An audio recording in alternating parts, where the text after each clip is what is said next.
Hello, everybody. Hi. Hey, y'all. Hello, hello, hello.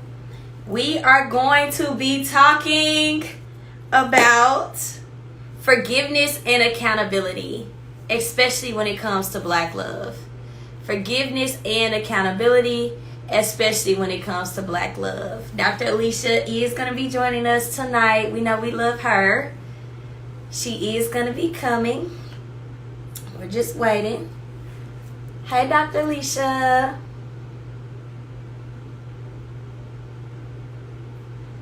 Hello, Brother Brewer. How's it going over there? Come on in the room, Dr. Alicia. Hello. Yeah. How you doing?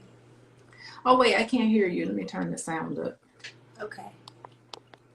Okay. How's it been? How you Good. doing? Good. I'm meditating all the time, and I feel like things are changing. There's some changes happening. Good Whoa, do things. tell. What's going Good on? things. Well, on the thing I told you, I'm technically not gonna like. I have to see the plane ticket, and then when I see the plane, because like I feel like I don't know how that world works. So when I see the plane ticket, I'm like, okay, I know this is real. But as of right now, I've given everything I need to get the plane ticket. So until I get the plane ticket, I'm like, I don't know. So Oh, we're just gonna keep are high you going to hopes and high faith. tell what happened? You're going to tell people what you're up to? Yeah, Or are you going to wait? I think I just want a big step and stunt. I think it's been we've been down for so long, and we coming like we just coming up. So feel like it'll be a shock. It'll be a I, shock to them all. I like that. I like that. Let's wait. First of all, Jasmine has some excellent news, but we ain't going to share it yet. We're going to wait. It's something really interesting. I know, right? I feel like it's gonna be life changing. But again, if I believe like I'm having to have faith, but I think everything checks out. So I'm just like, we're just So, I mean, we're just you better seize the moment. It's your time to shine. yes. Yes, ma'am. Yes, ma'am. How has your week been? How is life? Oh my God. Well, life is just moving along. Yes. Moving along in this world, nothing exciting Yes. happening like on your Well, end. the conference is going to be exciting. I think we need to like just take a moment, and I booked my ticket to Charlotte, by the way. Woo! Oh, Yes. did you tell? Did you No, understand? okay, so one of my friends I think is gonna be there, so we're gonna like do a hotel together. But I'm excited to be coming. So I'm gonna be in Charlotte, everybody. Not that that matters because it's gonna be about the voices. And it's gonna have a barbecue, it's gonna have seminars, and also I saw we're doing speed dating. Yeah, if we'll have speed dating, I think it's Friday night. I know it's Friday night. And then there's a VIP. People can get their VIP pass where and you can join the President's Circle and you can have exclusive access to Dr. Boyce. And that's on Friday. And then, Saturday is all about business.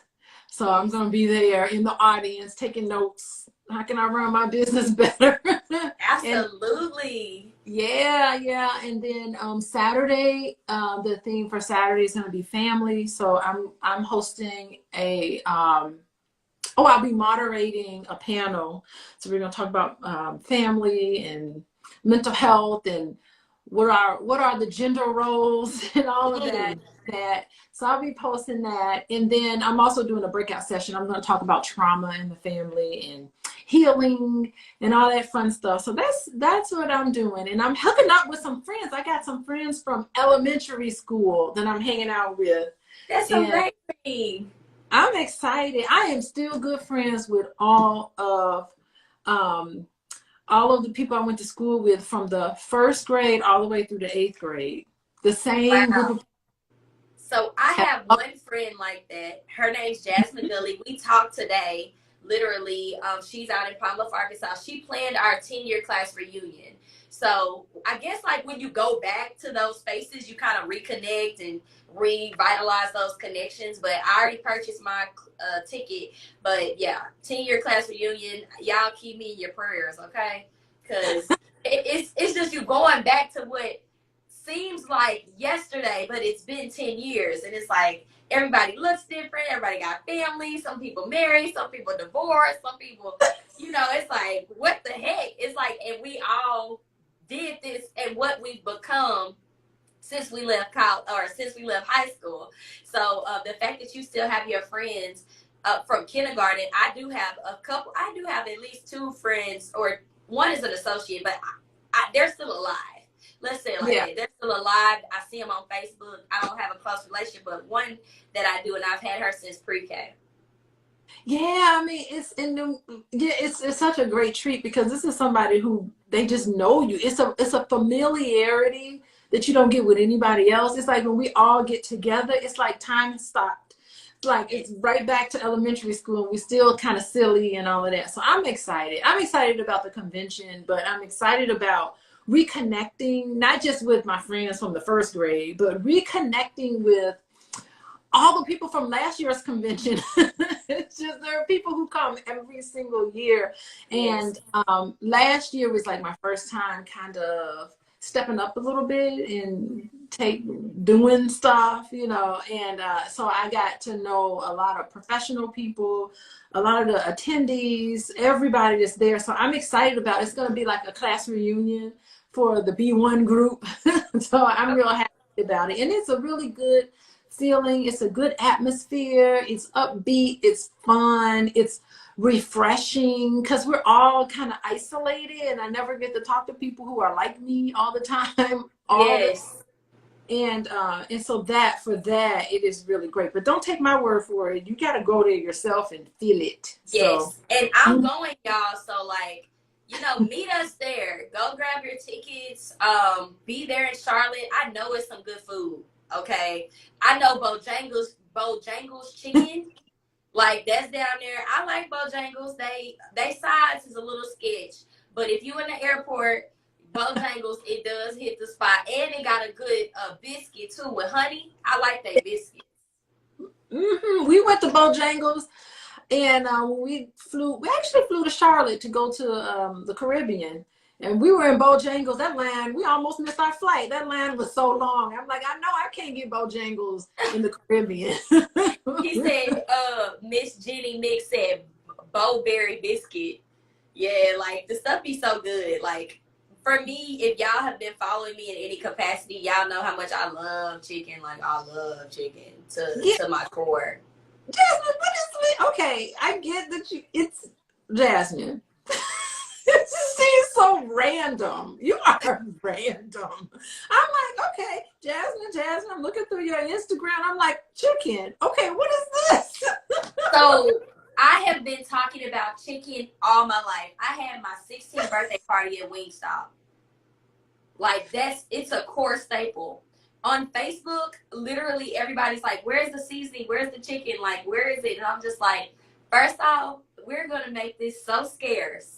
So where you have to like sell me out anytime I even do it. But when I say I love chicken, it's something about God being in it for me.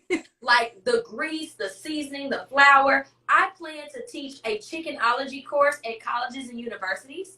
I feel like we need to know the history of fried chicken. We don't know how the chicken got in the grease. And I want to take us on that journey.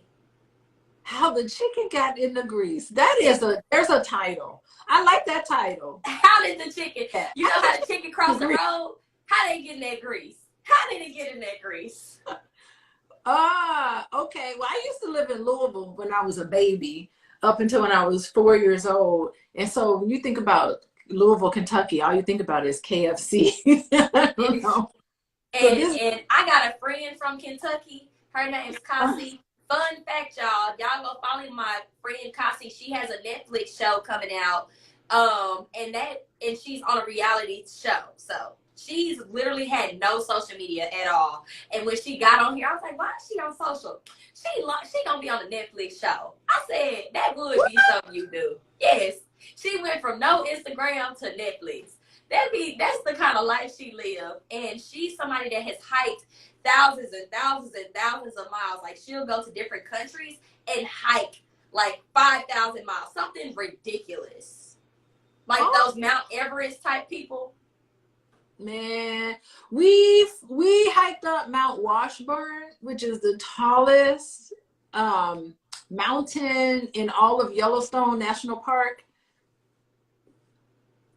Man, it's a spiritual experience. I will tell you that much. You really do get needing prayer. You be needing prayer. You have to, or you won't make it. And then you gotta have snacks. You gotta have a backpack with any time. I'm like, first off, I'ma just pray for y'all. Like, I did one good hike. That was all I needed. That set me free. Man, that's all. One hike is all you need. But it's I mean, there were moments, it was emotional too. I will tell you that. It was exciting, it was cold, it was hot, it was snowy, it was all four seasons in that mountain. And you saw wildlife. Keep your distance from me. Wildlife. You saw like the edge of death. It's like me and death is right there. I'm afraid of heights, so I had a really difficult time. There were moments where I looked at Dr. Boyce and I said, we got to turn back because I am not going that way, because I was petrified of heights. Just thinking about it just really drives me, it makes me all excited. But and it pushes you, because there was no turning back. There was at a point of no return where we couldn't go back. We had to go forward. And we ended up bonding with a group of just random white people. We were just like best friends. Like, we needed each other to survive. It was like race discrimination, prejudice, all that faded away. We were about survival, getting down that mountain together. We had to work together. It was really something. But it was a sense of, like, I panicked for a little bit, seriously, because I'm like, I could just fall right on off of this thing. No one will ever find me. And I panicked, but then just sense of calm came over me. And I'm just this real talk here. Calm came over me, and it was like I got this urge to say, it's going to be okay. It'll be all right. It is okay. Like that just, I don't know if I told Boyce, the mountain spoke to me and told me it was going to be okay. And I just said, okay, it's going to be okay. And I just relaxed and just enjoyed myself. But it is, you talk about, and you listening to it, it's not going to make sense, but it only makes sense to people who are at the edge of death on a mountain. And I can agree with you, right? It's like when you get close to the death, and what you said was so powerful, because right now we're in a different time.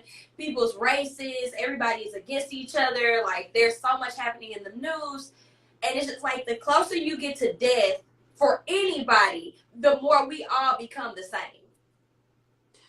Oh yeah. Yeah, all those differences fade away. They were probably Republican, Democrats, liberals, progressives, I don't know what all whatever, gay, lesbian, straight, bisexual, transgender, it didn't matter. All of that faded away. We were all trying to survive on this hill, not just exactly. die. And it's just like, at that moment, you get to thinking, why can't we all be like that all the time? Yeah. Right? And today's show, I like to always interlude us some kind of way. Today's show, you guys, on the Drama Free Black Love series, we're going to be talking about being accountable. We're going to be talking about literally forgiveness. And I think the world could use a lot more forgiveness and also a lot more accountability. And I think that tonight's show, as I go ahead and I'm going to intro us in, y'all, I'm Jasmine, aka the Pretty Plug, motivate, educate, and inspire, while also providing amazing content with the lovely. I am Dr. Alicia with Coaching with Dr. Alicia. I'm a therapist, a social worker. I work with couples, individuals. I also teach and train people how to become therapists. and I do a lot of writing and talking, running my mouth. Welcome. Yes, Who is on here with us? Yes, Dr. Obed Magni. Mangu J26. I got Ebony Renee. She's a big stepper. She's out in Detroit. They're launching a conference. I'm enjoying that. I'm just looking at all the marketing. SYJ4. Maddie EO, Miss Jenny Mix. She know about some JJ's chicken. I done had that, honey. It's good. Mo Isis, Ain Art, First Lady Quadrillion. I've never seen Quadrillion, okay? Also we got Trey June in the mix. We got J3 Evans. We got some people that have joined us, and you guys, it's always a thank you in advance. I think this has probably been our 2 months strong of just consistent. I don't even know how many episodes we've done anymore. I'll go and take a target, but we have been coming on here consistently, trying not only to discover for me what true Black love means, but then also hearing from Dr. Alicia on her therapy tactics, on what healing looks like, on all of the different things that we can go through while also trying to have and manage a healthier life with a healthy love life. So with that, I got a question for you, Dr. Alicia. What's your question? We're going to just break the ice.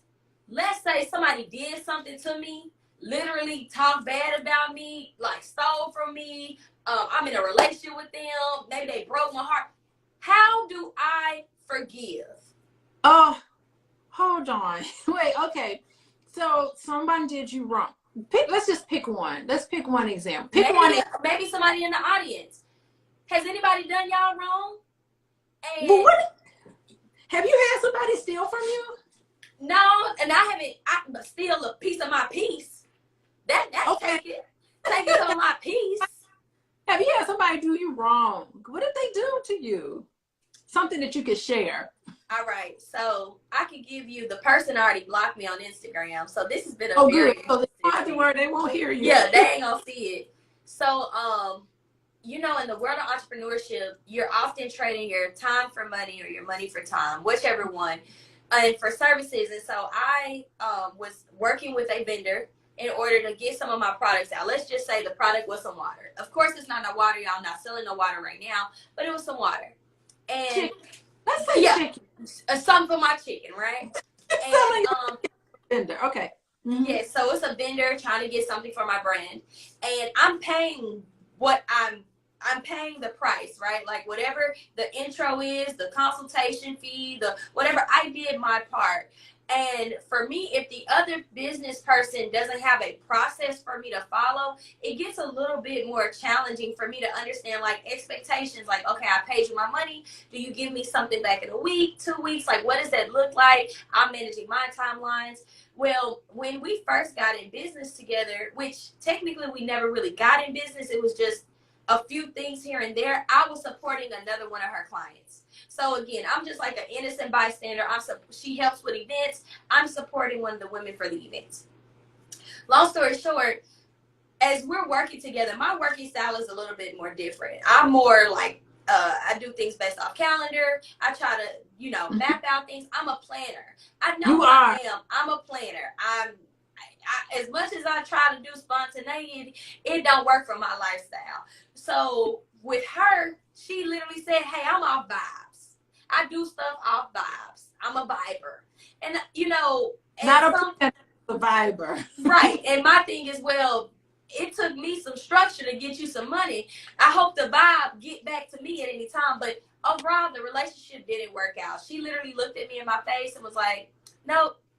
I don't want to work with you, and she didn't really have a reason. She was just like, you make me uncomfortable. You make me question things and I was just like, I will tell you in another life, literally the life I'm in, I'm a coach.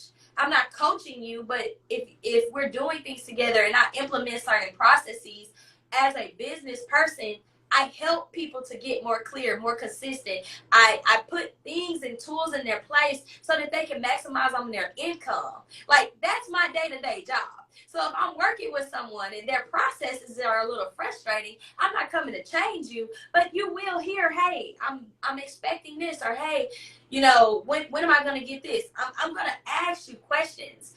And maybe I just had too many questions for the young lady. And she was more so working with people that ran out vibes. I ain't got that many vibes to give nobody. I got some structure, some processes, things that help to automate. Because I got a life and I got a schedule. So do you feel like she did you wrong? No, she was honest. I actually appreciated her.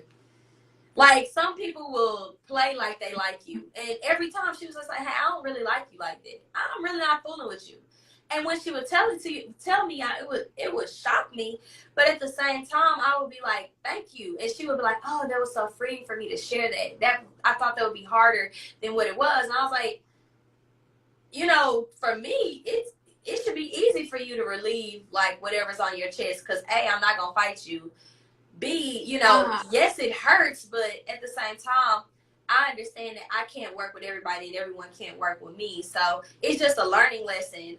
But one thing I did try to share is systemically, and also just due to the way Black people have been pit upon each other, to actually do something together would have been a beautiful thing, like to work through the differences. Just like last week, we talked about working through conflict. Like, to be able to do that would have been so much better than just saying, you know, just forget you, done with it. Again, I get it. Sometimes we put emotions inside of our business. I'm guilty of it. But as I'm learning and as I'm growing as a business owner and a business professional, sometimes you got to put the emotions to the side. The facts are the facts are the facts. If I give you money, it is reasonable for me to expect a time frame or something where you give it back to me. And then if not, I need to find it somewhere in writing. Like, just have a process for me, right? Especially if I didn't give you vibes and I didn't say, oh, I just hope to work with you for some exposure. Like, I traded my heart on money in order to get something. So, you know, but I forgave, but it wasn't nothing to forgive because she was so honest. Did it hurt? Yes. Okay. It hurt because it was rejection. Yeah, rejection is probably the worst feeling in the world. But I think, like, even though you don't feel like this lady did you wrong, and a lot of us do have situations where you feel like this person did me wrong, but you do have a legitimate grievance and a legitimate gripe for how things kind of dissolved and went away. And I think, you know, you do need to forgive that part and it's a conscious choice. I mean, it is just so tough because sometimes you are put in a position where you need to forgive somebody and they didn't even ask you for forgiveness. They didn't even care enough to apologize for what they did. And sometimes you're just left feeling kind of unresolved and unheard, but you still have to go forward and try to forgive them anyway. And I think, you know, that's what I mean when I say forgiveness would have to be a choice in that matter. And I think, you know, in that we need to understand that none of us are perfect, you know, and some things that I've done to people where they gave me the grace of forgiving me. And I just remember about how that feels. And so I try to give that grace to other people. And, you know, but I think about like how somebody has done me wrong, where I feel like they just did me wrong, and I feel like they don't even deserve being forgiven. You know, like they don't even deserve it. At least you're being truthful. Some people will get up here and be like, you know, you know, just forgive all. Like, forgiveness is a process. Yeah, it is a process. I have to remember that I really do need to forgive because, for one thing, I have children, and the children, if it wasn't for, I don't know, I just feel like for my children, I need to teach them the lesson of forgiveness because, you know, children, I don't want to walk around harboring anger and bitterness and have my kids see that. Like, I want them to be able to know that this is how you forgive someone and you can flourish in that. And, you know, I would want somebody to forgive me. And so I need to give that sort of grace for others, even if they don't even ask for it. I also think that, you know, really, when someone does me wrong and they don't apologize for it, like, I always go, you know, well, a life well lived is the best revenge. I always think, you know, if I'm able to just focus on how I feel and and connecting with that pain and not having what someone did to me that I'm real upset about. Like, why couldn't we have this partnership together? Why couldn't we do some of these things together? It's like, if you ruminate and you think about it over and over again, it has power over you. So if anything, forgiveness is all about taking your power back from that experience, you know, and saying, okay, I had a grievance with you. I think that you did me wrong, but I'm not going to give you the power to make me walk around angry and bitter. And I think like that's the key, you know, with forgiveness. It's really not for the other person. Of course, it's for you. Yes. And, you know, holding grudges is not going to give you any help. And studies show, there are a lot of studies about forgiveness, and they say that when you're able to really forgive, like really forgive, and to show that kind of grace, and know that everybody is not perfect, you know, when you're really able to do that, you end up you end up leaving and feeling more confident. You feel good about yourself. You walk around feeling like you're whole. Like, it really helps your mental health to focus on forgiveness. And I think that, you know, I do have a lot of clients that have a lot of regrets. Like, I work with clients about regrets a lot, and I'll have them to just write your story about what someone did to you that you wish you had known then. You know, write that story. And sometimes I'll say, let's rewrite that story so that you are the hero in this story. Like, you survived something terrible. Like, the story you just explained, it's beautiful because now you can say,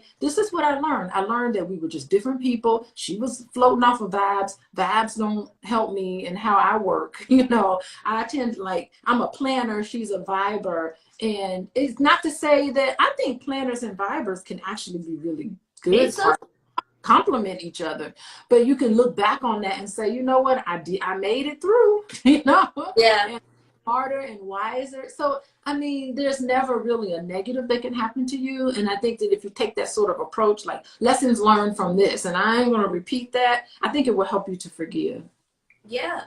And what's beautiful about it is, I know in this state of time, like, I'm not holding it in because I've already went to therapy. Like, I went to therapy earlier today, and this is another part of my therapy, y'all. Like, just expressing, processing with y'all out loud. A lot of people in our community, you know, there's still a stigma around therapy, and I'm just going to continue to be an advocate that I go to therapy. I talk with therapists. Like, even today, I was talking about getting more like a life coach certification, just so I can understand more so of the mind, so that when I'm working with people, just able to discern better, like what I'm even dealing with, what I'm even talking towards.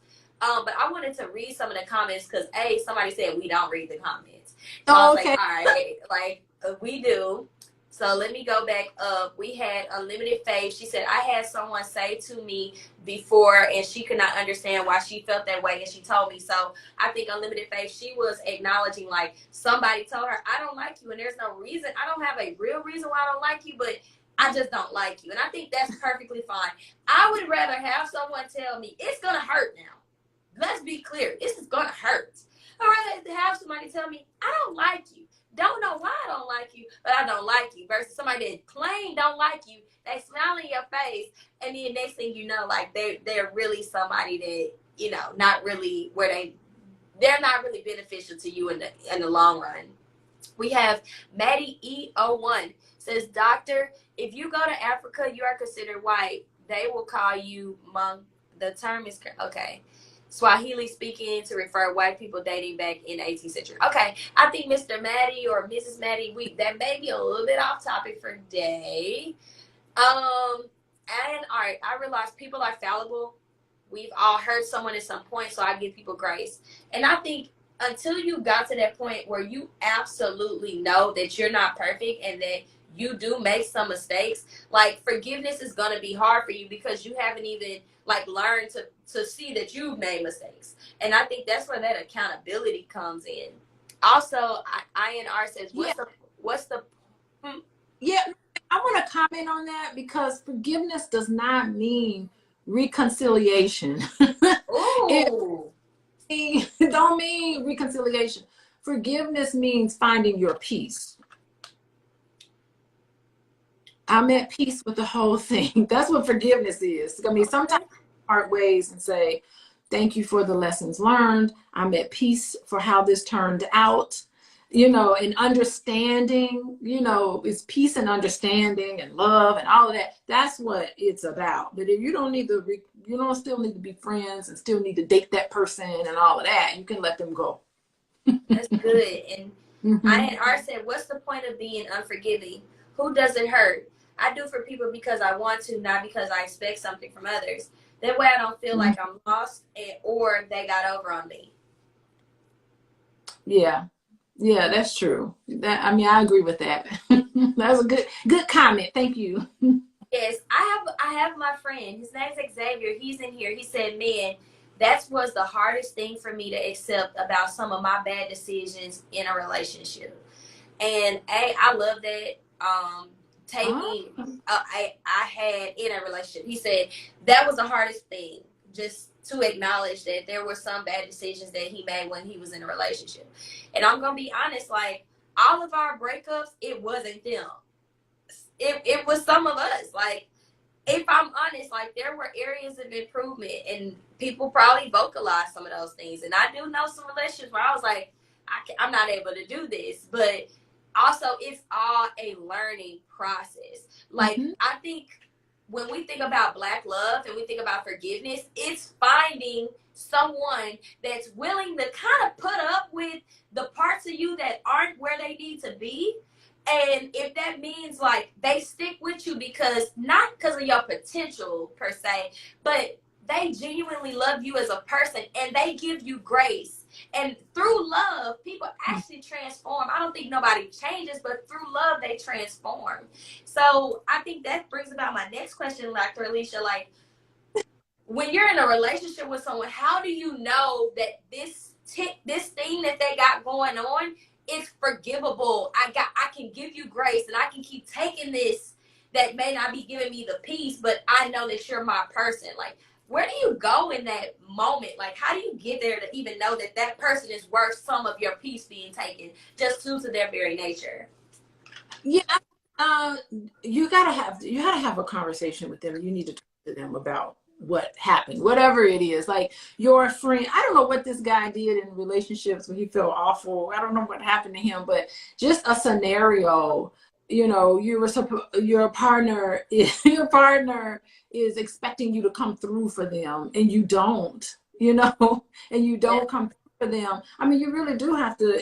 You got some explaining to do. you Yeah. know and you have to say, you have to apologize. You have to, process what happened. You have to, we talked about accountability. You have to do that, and keep in mind that every single time you let your partner down or you let anyone down in the relationship, you are eroding away the trust. Oh, And it's really difficult once you break that. It's very difficult to overcome that. And so it's better to just be totally transparent, stay in constant communication with someone, be connected with that person emotionally so they know what's going on with you and they know who you are. You don't want to be in a relationship with someone and you're always questioning what's their real intention and what they're doing. That sort of thing is terrible to live like that. I don't know how do people live like this? And I ask questions like, how long do you think you can live like this? How do wow. you see the future with this person knowing that they don't take accountability for what they've done? How do you think the rest of your life is going to look? I will ask that question to my clients. And so you're Mm-hmm. you're basically saying like if you get into a relationship with someone and they display behaviors that delete parts of the trust, Mm-hmm. you know, some things you can forgive, but that's not your person. Because let's say hypothetical, you fall in love with somebody and they repeatedly hurt you. Now again, it's I think this gets gray. Like let's put this in a marriage. Let's put this somebody has committed their heart, their soul, they locked in forever. And the same behaviors that they had as in the relationship, they brought it over to the marriage because ain't nothing changed but a chicken wing. But really, it's just like your ring and your license. But what they were when they were dating is kind of the same when you get married. But it's just like now they're doing it and you're like, no, when we got married, I knew that you was just gonna change. I knew you was just gonna be different. What do you tell that person that they done committed themselves thinking somebody was gonna change, but you know, the forgiveness and accountability was out a long time ago, like dating wise. Yeah, I mean, it baffles me that we spend so much energy on planning a wedding. We Mm. spend more money on planning a wedding. We spend most of our time on trying to figure out who's going to be in our wedding party and where we're going on our honeymoon. We spend all of our energy on one day, and we spend little or nothing on how you're going to spend the rest of your life with each other. What are these expectations going to be? And it's cost to pay for someone like me, I'm a fraction of the cost that it takes to have a wedding. Yeah. I'm a fraction of the cost it takes to even get a divorce. So I need to up my fee. Yes. Divorce is expensive, weddings are expensive.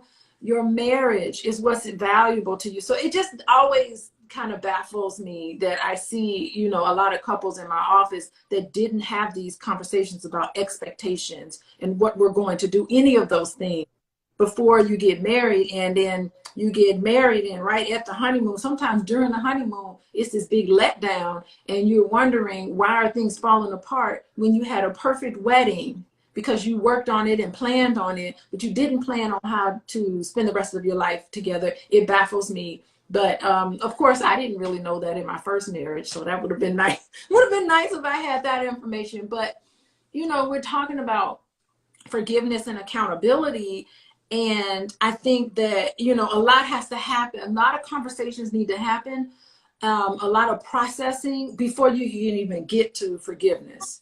I think people jump right to, well, I'm sorry. That's not.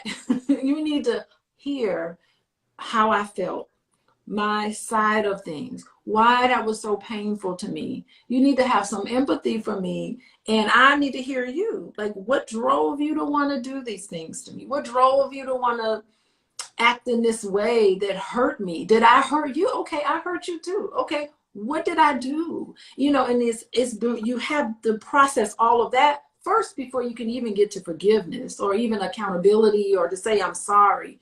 People are quick, I think, are a little too quick to forgive, especially children are too quick to forgive their parents who've done like really awful things.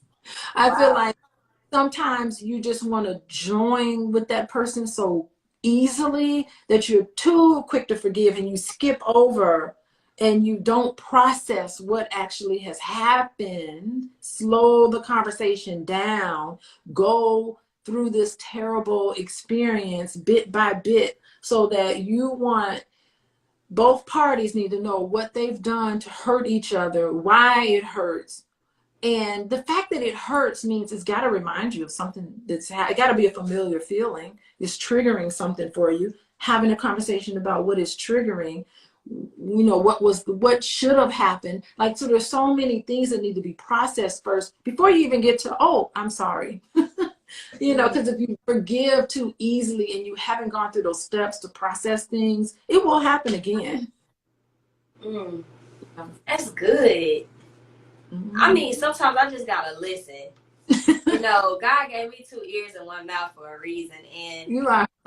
what really did it for me is the fact that you said children are too easy to forgive fast. Like, how do you train a child not to forgive fast? Like, what does that look like? Well, I won't say children. Let's just say adults. Okay. Adults who have had things happen to them when they were younger that was less than ideal. They tend to see things from the perspective of the person who did them wrong. And they, in and of itself, ignore their own experience because they're explaining things away. Because it's hard. It's like if your mom did something to you when you were little that shouldn't have happened, or your dad, or whoever it is that wronged you, it's really difficult to hold those two thoughts in your head. Like, I idealized my parents, I loved them, they loved me, but at the same time, I was a hurt child. So it's difficult to hold those two thoughts together. And, you know, a lot of people think, well, if I say something negative about my parent that did me wrong, then it's a sense of betrayal to my parent. But at the same time, I was violated. So it's really difficult. I find that a lot in my practice, of course, or just with people in general, that it's very difficult to process all of that, and then at the same time honor and respect our parents, right? That's what we were told to do. But sometimes our parents aren't perfect either. And of course it's important to show compassion and love for our parents, but it's equally important to show compassion and love for what you went through and what you experienced that you should not have experienced. It's a tough thing. It is. Wavy 2019 said, man, especially in a relationship when you carrying this baggage. Yes. You carry that baggage, and next thing you know, someone is doing something to you. It's unconscious. You don't even know that this is happening to you, but it can take you right back to when you were a child and you were accused of something or whatever happened in your childhood. You're carrying that currently. Like, the past is not the past.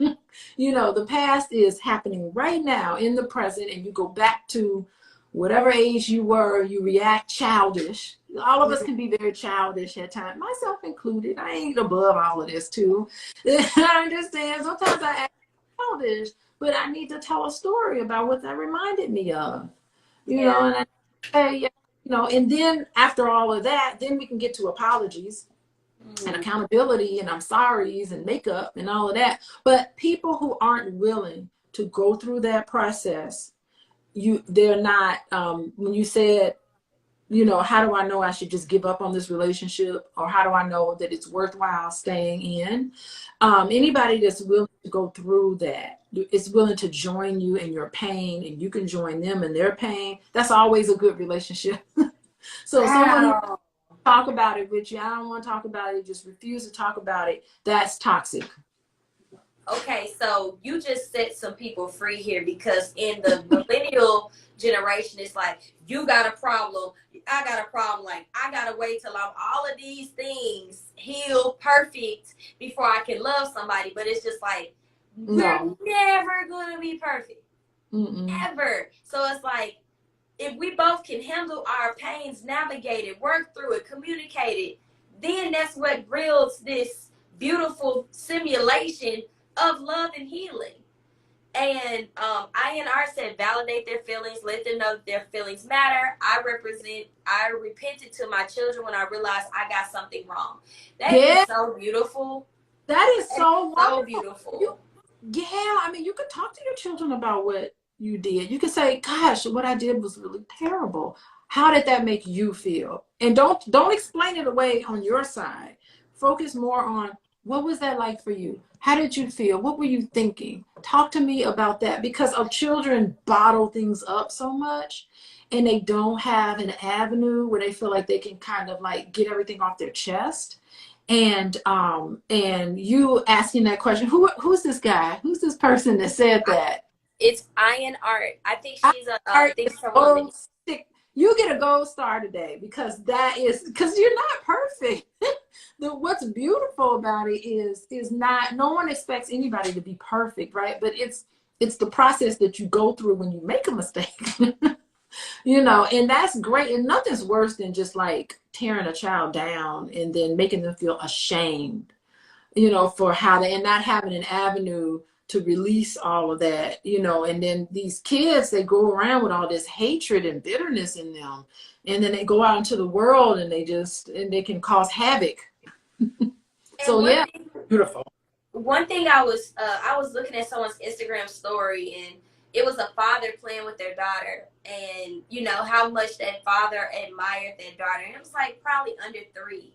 And it's crazy to me how the world is so fascinated with babies, but when the babies grow up, it's like, F them.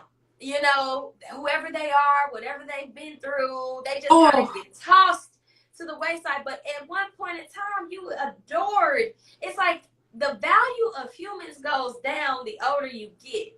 The younger you are, the more adorable. And maybe because you can't speak for yourself, you don't have any thoughts. But it's just like the same baby that you kissed and loved just grew up. They have their own thoughts and their ideas, but now we're in a world where it's so much hate, and it's just like, but that's confusing. I don't even know how to navigate that. You know what? It is really a pet peeve of mine. I feel like compassion, care, concern, and understanding for other people is totally lost right now.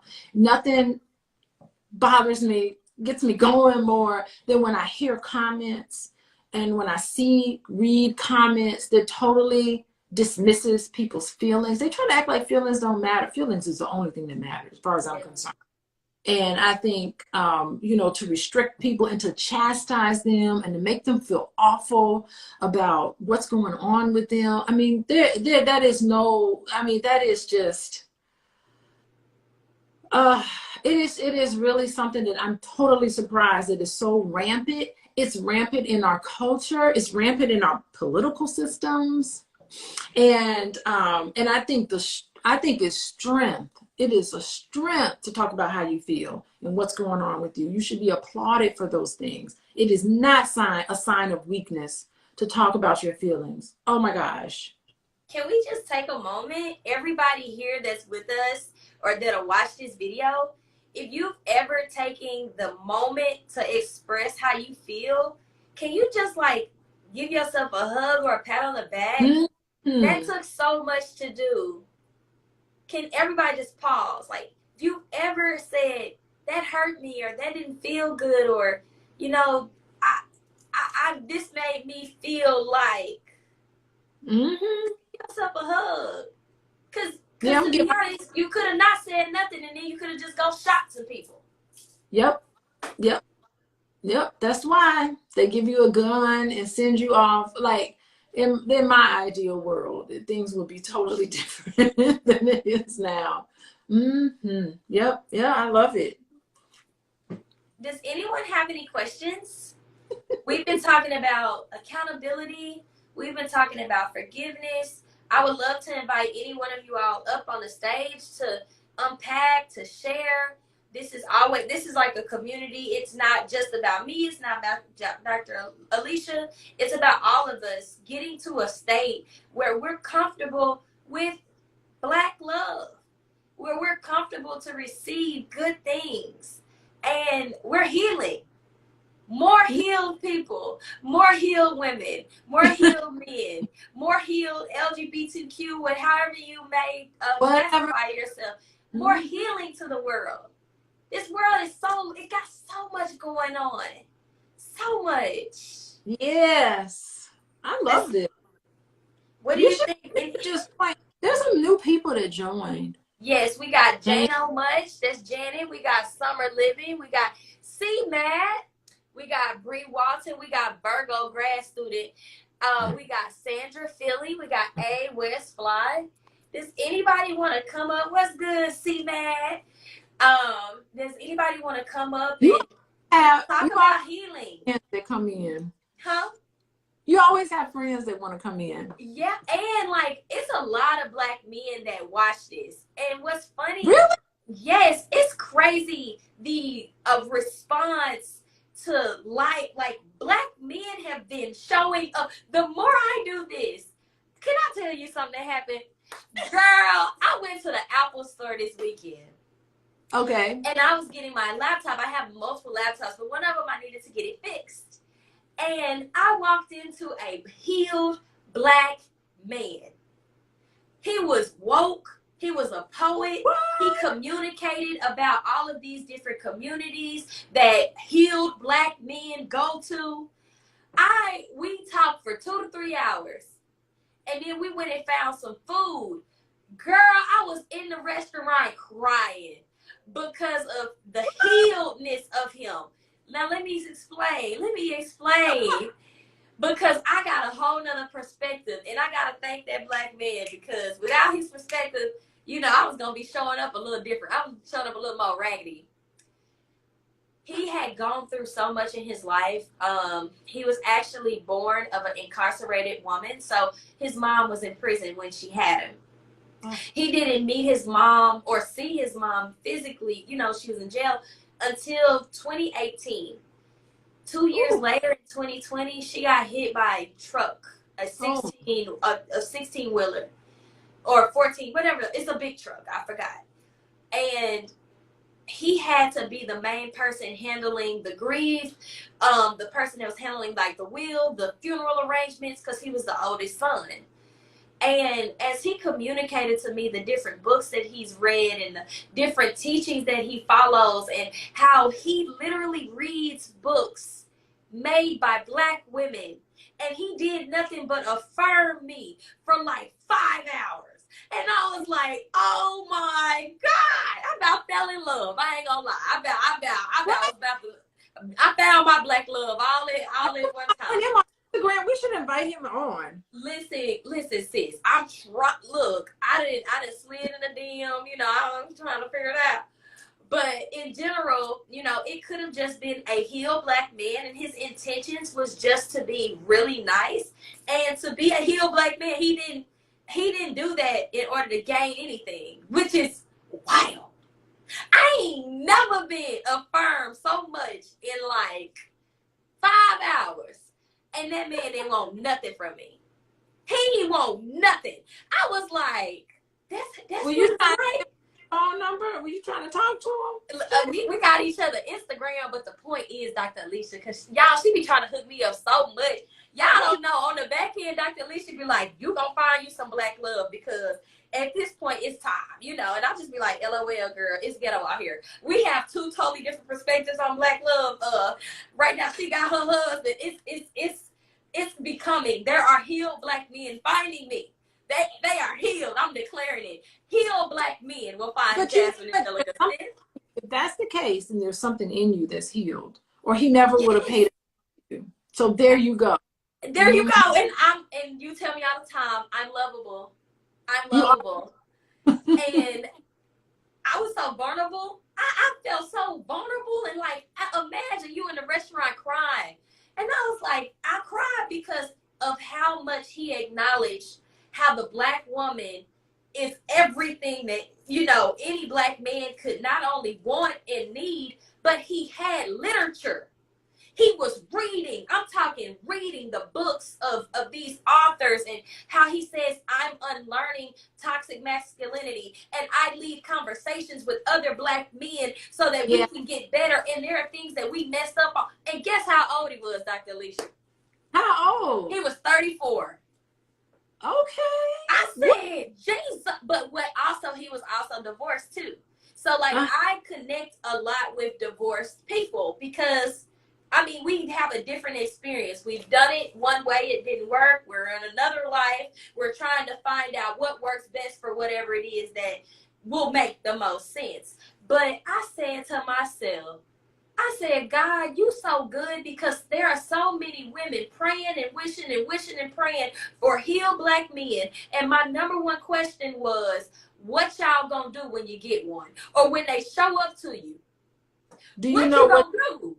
Girl, I was bawling, crying in the restaurant. I ain't never experienced so much healed Black men in my life. It was a lot of them, man. I was like, whoo, help me, Father. I had to contain myself. Yeah, I think the beauty of it, and no one needs more forgiveness than your ex. You got to give your ex. Talk about yeah. Girl, that was an internship. I've forgiven all of them men, and because at the end of the day, I'm in such a different life and space. I needed all of that to get here. I look back over my life and I said, if that relationship would have gone well, I would not have done something. If that relationship would have just done everything, would I be right here right now? And that's not to say that because of all my pain, I'm here right now. But I needed certain things out of all of those people in order to be the person that I am today.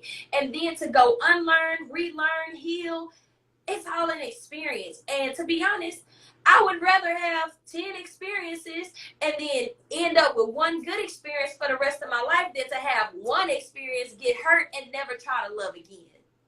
Yeah, and so many people are just, when they haven't, there's so many divorced individuals who carry around with them all of that hurt, and they really, like, it as soon as you see them. You're like, ooh, whoever your wife was really messed you up, because they haven't forgiven them for the pain and the misery that they caused them.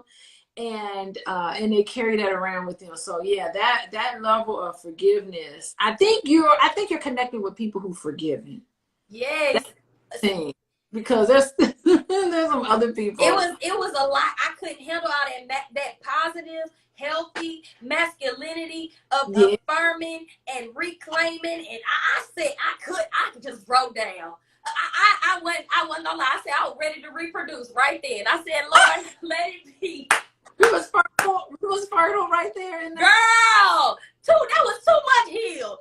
I said, I'm ready. Lord, is this him? You know, because we talked about that last week on how if you meet someone and like they be everything you ever thought they was. But again, you know, that energy got to match after that conversation. So who knows what's going on. But C-Mad asked a really good question. Mm-hmm. He said, does the proper healing process depend on the individual situation, or is there a universal healing process? No matter what the situation is, I think all of the principles of healing is real. I mean, the only variation is that most of the time when someone will do you wrong, you don't ever sit down with them and have a real good conversation with them. Have you ever seen that show? I think it was on MTV called Ghosted. I didn't see that one. I thought you were going to say Ivana Fix My Life, because she be making people sit down and have them hard conversations. Like, but do you know that show Ghosted, where it's almost like two people are kind of dating or whatever, and all of a sudden they just disappear and you just don't know who they are. There's a whole show just based on ghosting people, where they bring two people back and they have a conversation like, what happened? I really thought we were having a good relationship. I thought maybe I did something wrong. Could you please explain to me why you just ghosted me? Like, we were supposed to go on a date. You stood me up and then I never heard from you again. You blocked me on social media. I'm sitting here wondering what's going on. Like, I love that show because they are just honestly like, they're like, okay, since you asked the question, I'm just telling you, I wasn't ready. I wasn't ready, and I didn't know how to tell you I wasn't ready. I was scared. I was confused. It had nothing to do with you. I'm really sorry. Like, it is the most healing thing in the world. Unfortunately, those types of scenarios don't happen just on that TV show. But it was a beautiful show if you ever watch it. I think they might be on TikTok. They might be on TikTok for sure on YouTube. But yes. But there's some episodes on there. But I mean, it is beautiful. I mean, that would be great. It would be wonderful to have those kind of closure moments. But unfortunately, most issues in life, you'll never find the closure that you're looking for. And you just have to make peace. Forgiveness is about making peace with what's happened to you, because it's nothing like being done wrong. And it's nothing like being treated poorly and no one sticks up for you. And no one says, time out, this is wrong. There's no one regulating this. And it's just an awful feeling, because you just walk away feeling rejected and feeling like nothing. I really do think rejection is probably the worst feeling in the world. I don't think anything is worse than rejection. So yeah, it is a tough thing, about forgiveness, and, forgiving yourself, because you go back through things you're like, why didn't I notice this? Like, how stupid am I? I need to be wiser. And I don't like it, because when the healing process hasn't taken place, then you go through life with this wound, and it's just, you see everything through this wound. And, last week I was asking Dr. Boyce, like, what is it with it's this sort of theme that I was finding in a lot of his words about how men have been wronged. Like, that's a theme in him. And I'm like, did you ever feel like you were wronged? Like, did you ever feel like you were on the receiving end of something? Like, I felt like there was pain underneath what he was talking about. So I was happy that he spoke about it so eloquently, because, you see everything through that eyes. That means that there's something unresolved in that, and you're trying to work it out. So I was happy with our conversation last week. I was too. It was very freeing. I feel like we delivering some people tonight. Xavier, you are so funny. how about doing wrong, but you have grown and was like, I messed up? So do you want to go get that person back? Do you want to have that conversation if it was hard? Like, what do you mean by that? Do you get what he's saying, Dr. Alicia? Yeah, he's talking about making amends. Maybe, yeah. He might be making amends. Yeah, I mean, I think there's a process you need to think about, because in the moment that you did something that you know you should not have done, or maybe you didn't know that you were doing the wrong thing and you thought you were doing the right thing, but looking back on it, you're like, this isn't right. You really do need to get into, how did you feel? What drove you to make that decision? And even you could, it would even be worthwhile to list all of the regrets you have, and for each one of those, pinpoint exactly how you were feeling at the moment you made that choice that you knew you shouldn't have made, or it was a mistake. Pinpoint the feeling behind some of those regrettable things that happen, and I will guarantee you those feelings are probably similar. You He know, said it's years similar. later. He said Yeah, it's years later. yeah, and then you think back on it, what drove me to, what was going on with me? What drove me to make, and then make that choice. And even in writing it out and talking about that is very helpful. I talk, a lot of my clients, I talk about that, because sometimes if it's really awful, it can lead to depression. It could lead to anxiety, mostly depression. You feel terrible about what happened in the past. And it's releasing, it's the process of releasing yourself from all of that. And then make another list of, God, if I knew back then what I now know, what would I have done differently? And talk about that. And then list out, now that I'm wiser, what can I do going forward to make amends, to make up for it? You know, and it's saying, okay, I should have put myself first. I shouldn't have been putting everybody's needs and wants ahead of my own. Now I'm 35 years old and I have no college degree because I was too concerned about other people. Like, there's regrets that you have, or I shouldn't have done that to them. I should have learned from that. Why do I keep doing the same thing over and over again? And it's getting into that. And there's things you can do. It's never too late to forgive. It's never too late to make amends. It's never too late to chart a new course in your life so that you can live your life. I'm telling you, live your best life. Living your best life, no matter what happened in the past. It's never too late.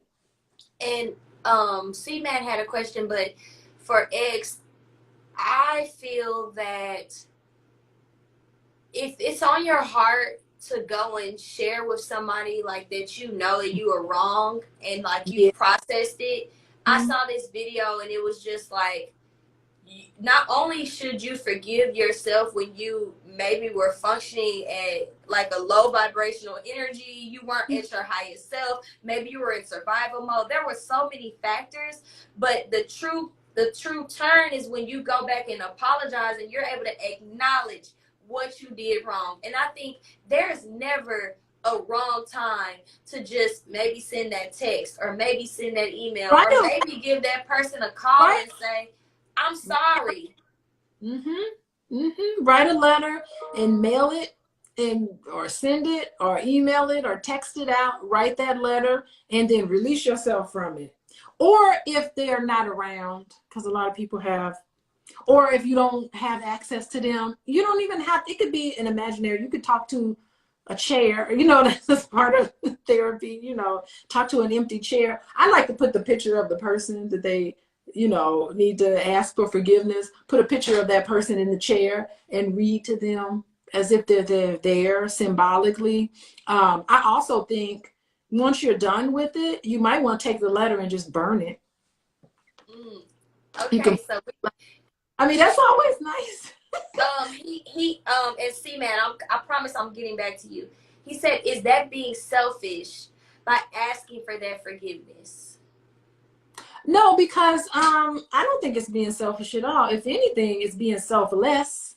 It's taking out time to not think about necessarily you, but think about what you've done and how it may have impacted someone else. So, I mean, it's the contents of the letter needs to be acknowledging the fact that you did it wrong, you know, how they felt, how terrible it was, how they have a legitimate gripe about you. It's really just accepting your part in what happened that fell apart, you know, is really freeing. I think everybody should do that at some point, you know, think back on something that went a certain way where you feel like, you know, they were treated wrong by your actions. It is a wonderful sort of release, and just give it to them and say, you know, I don't expect you to forgive me. I'm doing this for you, but I'm also doing it for myself. And I don't think that's selfish to do things for yourself, to release yourself of that. You feel much lighter.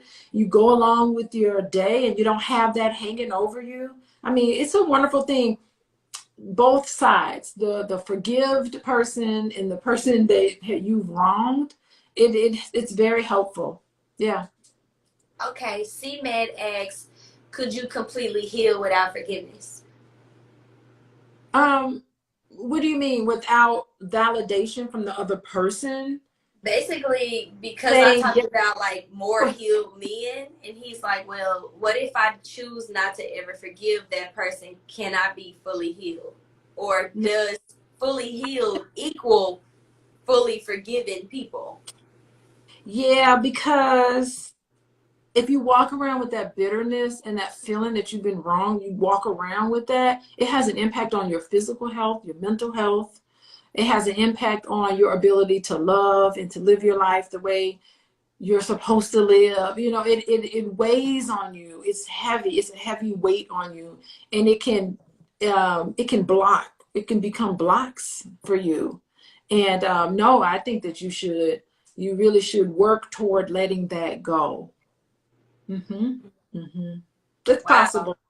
Mm-hmm. One thing we did at the conference, and you guys, like, I'm African American, I'm Black, and I was born in America. We did this thing at the end of the conference where we wrote down all of our problems on a sheet of paper, Yeah. and we wrote down the problems, like the stuff you know you can't solve, the Yep. stuff maybe you wish you could be forgiven for but you can't call them, like any family problems, any financial problems. We wrote that stuff down. Mm-hmm. And I guess the ritual was that the African, the chiefs, they would go over to the country and they would perform a ritual. Again, I don't think nothing's wrong with African stuff, because at the Mm-hmm. end of the day, I only know so much about it because I was over here. If I would have been over there, I've been doing some of this too. Point I'm making is, I think even in therapy, some of the things that I've learned is like write down all of your traumatic experiences Mm-hmm. from Mm-hmm. the time in which you received your first one up until hell. All of us was traumatic or trauma from 2020, 2021, and now we're reliving whatever because we're all back outside and it's a mess sometimes. And to be able to say, you know what, I wasn't perfect. The people on here may not be perfect. There's some things that I'm just not going to be able to do. And releasing yourself from the feeling that you have to fix everything. Mm-hmm. Because some things can't be fixed. But if you acknowledge it, I think that part where you literally acknowledge all the different things, the scenarios, the people that hurt you, Yeah. you will be able to walk into, and again, I'm still getting there. I'm not preaching because I got it right, y'all. I swear. You'll be able to walk into another season Yeah. of you see people for the good in them versus the bad in them. Yeah, you know what? I have my clients do that. Write down all their worries. I have them write it down, give me put all the little details in there, and then we'll talk about it and process it in session. And then at the end of the session, I'd be like, okay, we're done talking about it. Just tear them up and throw them in the trash on your way out. And they're like, what? I'm like, yeah, just tear them up into little tiny pieces, throw it in the trash, and I'll see you next time. You know, I've done that. I've done that ritual. It is really awesome to do, to write it all down and to just get rid of it. Get rid I of mean, it. the work to do, but it's symbolic. It's a great experience. Yeah, I love that. And They it had you, also helps you to let things go. what conference is this? That was the Power Networking Conference. At the very Ah, end, they had us okay. write No, stuff down, and the Ghana chief took it and did something with it. I think it's working. My life getting better. Y'all need to come to the Power Networking Conference. Y'all need to go to the conference with Dr. Boyce and Dr. Alicia. It's happening at the end of October. But when I tell you, it's just like you would imagine all of that stress that you holding up here, it's in your gut, it's in your body, it's right here, it's on your shoulders, it's the pressure in your head, it's the headaches that you receive randomly, it's you not being able to go to the toilet properly. All of this stuff is spiritual and physical when you are holding on to things that you gotta release. Yeah, and the thing is that your future is dictated by what you know inside your heart. Ooh. That's what plays out in your future. So when these things happen, if you're carrying all this around in your heart, then it's gonna keep happening to you. It's gonna keep catching up with you because that predicts your future. What you know to believe is true in your heart, that's your future. Mm. It can't work any other way. I mean, there's no getting around it. Yeah. So anything you could do to lighten up the load and to free yourself and to give yourself freedom, because really when you're holding grudges and you don't forgive, it's like being in a prison. It's like you're imprisoning yourself. So if you want to be free and you want peace in your life, you got to let all that stuff go. That's so good. Mm-hmm. Does anybody have any other questions for Dr. Alicia? She's just a wealth of knowledge, like, you guys. She even has coaching and counseling sessions. She does matchmaking. She trying to help you find your boo. Heal you first, then help you find your boo. Okay, and I love that for not only for her but for the Black community, because matchmaking isn't something that's new. Other cultures do it, and they have a higher return on investment because marriage is not always about love. It's about all the other components. Oh yeah. Have you sustaining whatever it is that you build. Yeah, I mean, love is not enough to get married. It's essential, I think. I think it's essential, but it is not. Just because you love somebody, you do not need to marry them. There's got to be more than just that. Way more than just love. Yeah. Des Coop said, I hear about so many toxic traits to watch out for in dating. How do we do that while opening up to trust them? Yeah, that's a good, I mean, I don't know why, like, it's a good question. And I always talk about how you need to take it slow. You need to observe, you need to watch, you need to figure out what you want. I mean, there's some must-haves. You need to make this list of what you must have in a relationship, some things that are negotiable. I mean, you do need to know who you are and what you want in life. I do think that you need to reflect on how you feel when you're around that person, because I've always gotten I can read people really well because I have learned to trust how I feel when I'm around someone. So there's a lot of people I meet. Jazz, I meet a lot of people. Oh, yes. I meet a lot of people, a lot of different types of people. And I go with, I'm a little viber. I'm kind of a viber and a planner together. I'm a balance of the two, but I do go on my vibes. And I have yet to be wrong about people. So, but I am too. So I'm a balance of the two. But I do, when it's time for me to assess things, and I'm in Dr. Boyce's ear, of course, and I'm just like, I don't know about that person. I'd be hesitant. I mean, and that's why you really do need to be in tune with who you are and how you feel, and all of these things have a good anchor, because that will help you be able to read other people. And you have to trust yourself, and how you read other people. But time will tell. Pay attention to them. Ask them about their past relationships. What happened?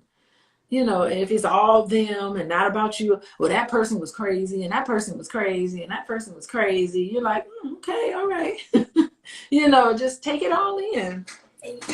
You can't hide who you are for long, even if you tried.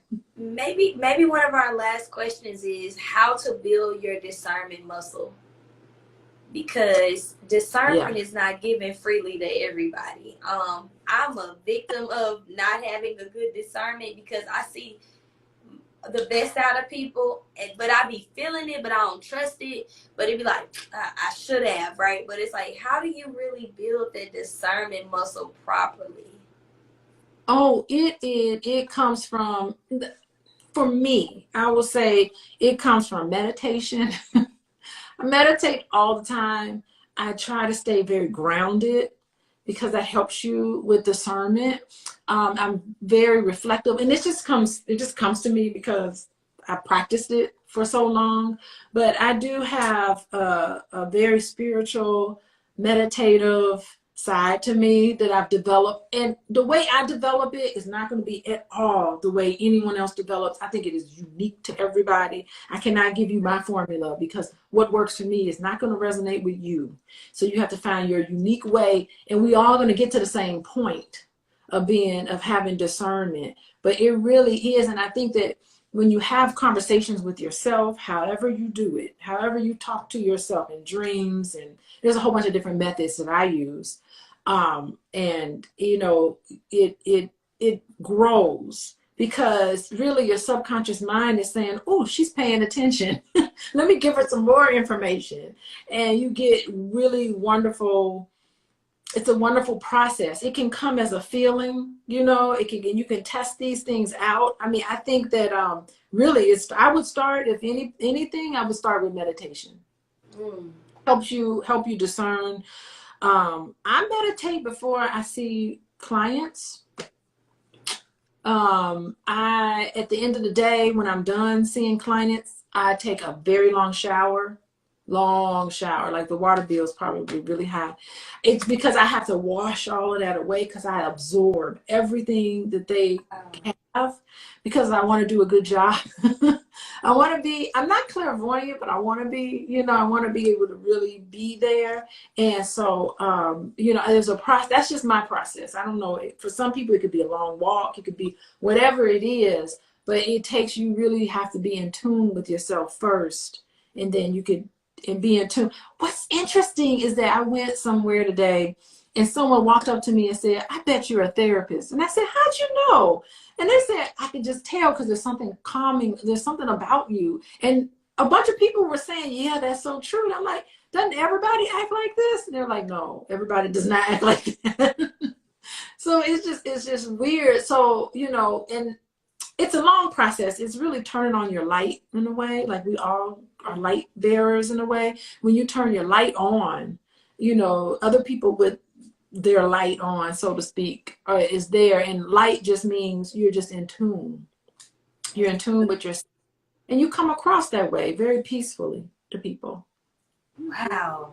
I mean, like I said, you can't be around this type of conversation week after week after week and not transform into your highest self. You can't be listening to podcasts and reading books and really being intentional with your mind, your space, and not accepting like the bare minimum that society tries to give you. I remember literally you was like, no, Jasmine, you're gonna find 5 minutes to give to yourself. And like literally I'm on my journey of meditating like consistently for like 21 days so I can build a habit. But I find myself in moments where I could probably have anxiety or I could probably get stressed out. It's just like, hey, no, I just need to meditate. I just need to get back to a good space. Yeah, and I know the word meditation is negative to some people, and they're like, if you're very religious, it's okay to be religious. If you're very religious, call it prayer. Same thing. Whatever it is, so I don't want to downplay other people's method. So it's unique to you. So some people, it could be reading scriptures. Okay, that works. It all works because the Bible is nothing. Well, there's different ways of looking at the Bible. You can see the Bible as a historical text. You can see the Bible as an allegory. You can see the Bible as charting the stars. Like it's it means different to everybody else, and it's okay. Past judgment that.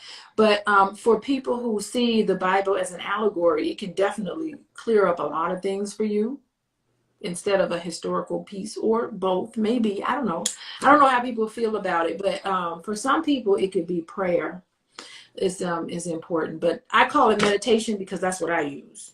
And it's okay. Right. And for me, I've been doing prayer and meditation. Like I pray and then I need to settle my mind. Like I've released it to him, but also my mind may still have some stuff there, so I'm going to sit with me. And I feel like for so long, maybe we just not learned how to calm the mind. That's why they say to go to prayer and therapy. It's like, or, go to church and therapy. It's like, you got to calm. If you can tame this, you will become so powerful, because you will be more in a state of, I'm responding to this, but I'm not reacting to it. It's like, if you wake up, like for me, like I'm waking up at 5 a.m, but if I look at my calendar and I have these types of meetings, if I get to my meeting and I haven't prepared for that, I'm just gonna react to it, like, right? But if I come to that meeting and I've already been centered, I'm gonna talk better, I'm gonna think better, I'm gonna have better solutions. I'm gonna be able to look at this conversation for what it is, not play my emotions in there based off what I did yesterday or last week, or be super triggered. It's just like, I'm going to be present to what it's like mastering listening. It's a completely different perspective, but mastering listening, mastering calming the mind, sitting with yourself. You talked about grounding. A lot of times we haven't been taught, like, what does that look like? Just walking outside, like paying attention. That's really what it is. Learning to pay attention. It's a switch, but it heightens your awareness. Yeah, and I think when you do just what you talked about, you won't even have to worry about being manipulated by somebody, because you can't be manipulated. You can't be. Yeah, you just like, no one else outside of you is deciding which way you go. You're not letting anybody ruin your day. You decide when your day is ruined. You decide when you want to get mad. You decide when you want to be happy. It's all up to you. You make that choice, and you have to believe in it, and you have to know it, and you have to believe in what you know. Yes, and you be like, I meditated so hard today. This situation ain't even gone. Like, it's not about to. It's okay. Like, whatever you're going through, you be able to say, man, you going through something. How can I be there for you? No, and not like you got to save them, but you're not taking it personally on how that other person energy is coming at you. It's different. I'm telling you that. When I tell you God is doing something over here, like, I must have released some additional stuff after my Apple visit. Because I look at life a really different way. I got hope for society now. I got hope for the Black world. You were hopeless a few weeks ago, and I was. Oh, I was. I will say it to the mountaintops. I was absolutely hopeless.